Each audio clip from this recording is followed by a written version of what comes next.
BBC Sounds app, on your smart speaker, play BBC Hereford and Worcester, and on your radio. The sound of where we live is BBC Hereford and Worcester.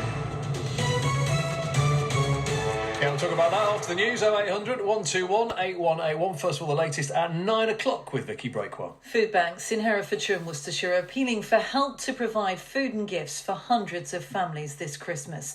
The charities say they've seen a dramatic increase in demand for help this year as the pandemic leaves many people struggling to buy food.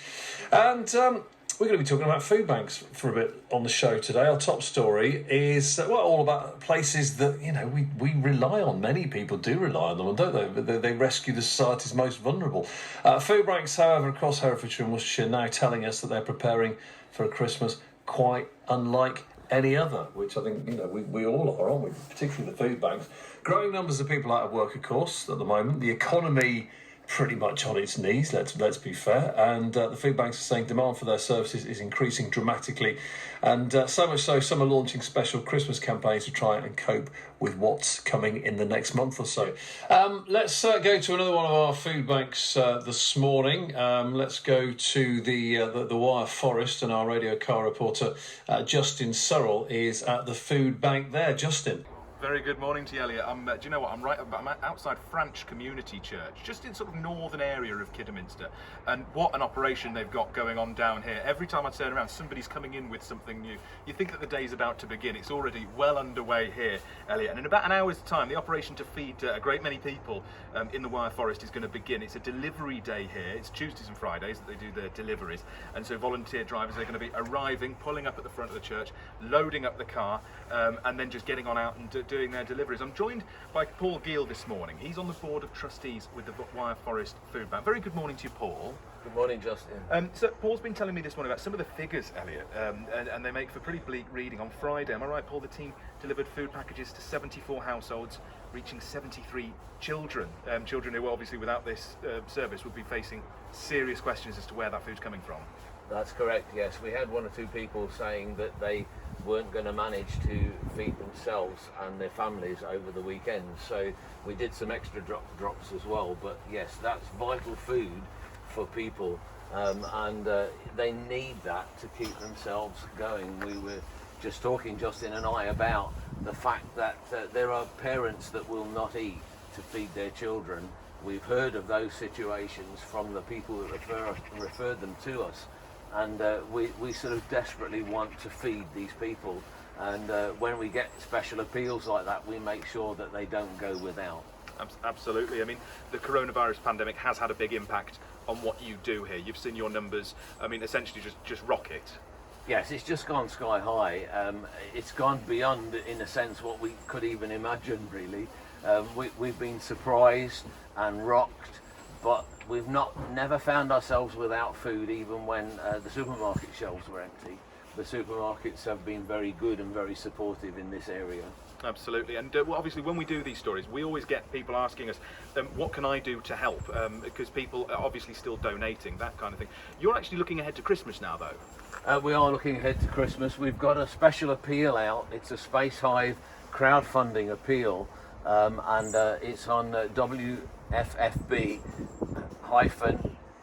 Christmas special, but we've got that Space Hive appeal for crowdfunding, which we're aiming to raise £5,500, so that we can provide special food at Christmas to give everybody a Christmas box that is special. So nice Christmas cake, nice Christmas pudding, box of chocolates, box of biscuits, and other little nice things like a nice tin of ham. Sainsbury's, we were looking yesterday, Sainsbury's, I'm advertising all supermarkets, aren't I? But Sainsbury's were lean ham, it's £2.25 for a tin of ham, and it's a nice piece of ham. And those sort of things are just so important for people that have got nothing to be able to have a Christmas.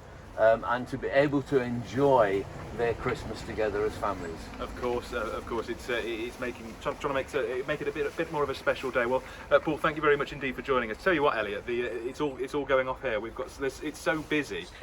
Our radio car reporter Justin Surrell is at the Wyre Forest Food Bank in Kidderminster this morning, and Diane is one of the drivers there, and she's been volunteering since May. Diane, you're one of the volunteer drivers here at the food bank. Yes, I've been volunteering since May. So you all through the pandemic. Yes. And what does a typical day look like for you? Well, we come along, usually I have a slot at 10 to 10 and we draw up at the food bank, load the car up and then go off and do the deliveries. And you're obviously making a big difference. Very busy at the moment though, you've got lots of drops to do. Yes, very busy at the moment, yes. And what inspires you to do it? Well, in the first lockdown, we were at home and our daughter said, Mum, we need to volunteer. So we knew about the food bank, went online, rang up, came and had a look round to see, you know, how it all operates, and they said, would we be drivers? So. And the rest, as they say, Yeah. is history. And now you're here today, come to collect the stuff, and then on you go. So it must be very rewarding for you. It is very rewarding, and the people are always very grateful. Yes. I'm going to pop inside now, and I'm going to see if I can have a socially distanced chat with some of the volunteers, if I can tear them away from their work, Elliot, see what's inspired them to come down. Well, I got into it by just doing deliveries. I was asked, just said, have you got a car? Yes, I've got a car. Oh, right, you can do deliveries. And that was great. And I've just got more and more involved in it as I see what's going on. And people are people who need the boxes, need the support. And it's just really encouraging when you're handing over food to somebody and they just say, thank you very much, And it's sad that they need it, but it's great that we can help.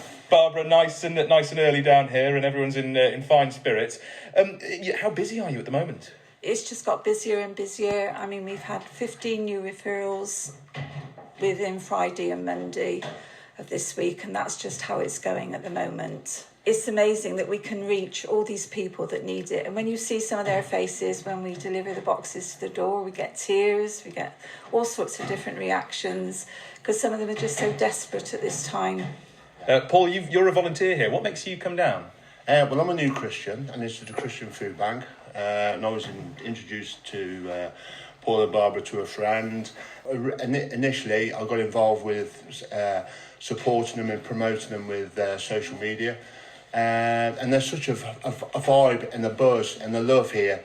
Really passionate people. I'm really enjoying it. So for me, that's why I do it.